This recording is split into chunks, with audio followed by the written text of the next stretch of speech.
1997 का साल था। रात के 8 बज रहे थे। एक छोटा सा गांव था भरनपुर, जहां लोग सूरज ढलते ही दरवाजे बंद कर लेते थे। सभी कहते थे कि एक पुराना वीरान बंगला जो गांव के किनारे स्थित था, उसमें किसी समय राजा भैरव सिंह रहता था। बंगला अब जंगल में छुप गया था। लोग कहते थे वहां से आने वाली घड़ी की टिक टिक हर रात सुनाई देती थी। और लोगों का मानना था, जिसने भी आस बैंगली में कदम रखा, वो कभी वापस नहीं आया। 3 दोस्त थे, रवि, इकबाल और नेहा। शहर से आए द डॉक्यूमेंट्री बनाने। उन्होंने सुना था इस बंगलाई के बारे में और डिसाइड किया कि एक रात वहां जाके शूट करेंगे। रवि हंस रहा था, भूत वूत कुछ नहीं होता, बस पुरानी कहानियां है ये। उस रात 11 बजे तीनों टॉर्च लेकर बंगलाई की तरफ निकल पड़े।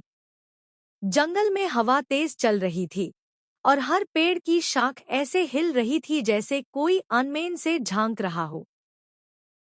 बंगला जैसे किसी ने सदियों से हाथ भी नहीं लगाया हो। गेट टूटा हुआ, दीवार पा मूस और छील चुकी पेंट। उन्होंने अंदर कदम रखा। एक अजीब सी ठंडक थी वहां। और फिर सुनाई दी, टिक टिक टिक। एक छोटी सी टेबल घड़ी, जो ड्राइंग रूम के कोने में रखी थी, चल रही थी। बिजली नहीं है, घड़ी चल कैसे रही है? नेहा ने पूछा। इकबाल ने घड़ी उठाई। उस पर कुछ लिखा था, समय जाता नहीं, दोहरता है। तीनों ने उस पर हंस दिया। लेकिन अगले पाल एक फोटो फ्रेम जमीन पर गिर गया और उसमें था रवि की तस्वीर।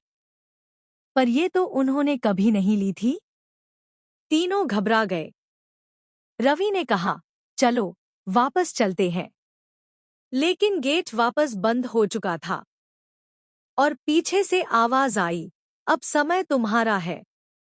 नेहा ने देखा एक काला दरवाजा, जिसे उन्होंने पहले नोटिस नहीं किया था, खुल रहा था खुद भी एक खुद। तीनों उसमें चले गए, कुछ और रास्ता ढूंढने। अंदर सब कुछ उल्टा था। दीवारों पर घड़ियां थी, सब 12:07 पर रुकी हुई। हर एक घड़ी से खून तापक रहा था। और बीच में एक कुर्सी थी, जिसमें कोई बैठा था। उसका चेहरा अंधेरे में छुपा था, लेकिन उसकी आंखें चमक रही थी। रवि ने पूछा, तुम कौन हो? उसने धीरे से कहा, मैं वक्त हूं, जो वापस आया है। तुमने मुझे हंस कर टाल दिया, अब मैं तुम्हारा हर लम्हा दोहराने आया हूं। और तब रवि की घड़ी बंद हो गई। वक्त रुक गया। इकबाल चिल्लाया। नेहा ने भागना चाहा, लेकिन हर मोड़ पर वही रूम, वही घड़ी, वही आदमी। पार्ट 4। सिर्फ एक वापस आया। अगली सुबह सिर्फ नेहा होश में मिली। पेड़ के नीचे बेहोश पड़ी थी। पुलिस ने पूरा बंगला छान मारा, लेकिन रवि और इकबाल का कोई निशान नहीं मिला।